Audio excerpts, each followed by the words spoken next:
We know also the Son of God has come and has given us understanding, so that we may know Him who is true, and we are in Him who is true by being His Son Jesus Christ.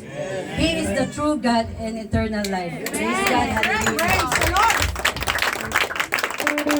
Kami po, ang grupo ng Team Matthew, na Bible study every Sunday ay maghahandog ng isang awitin bilang pasasalamat sa ating Panginoon. Dahil sapagkat kundi dahil sa Kanya, wala po kami rito ngayon.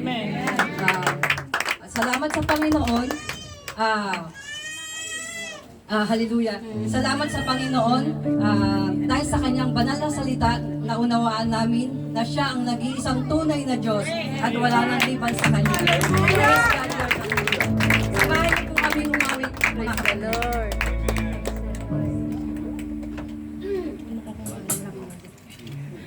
Kaya nga dito.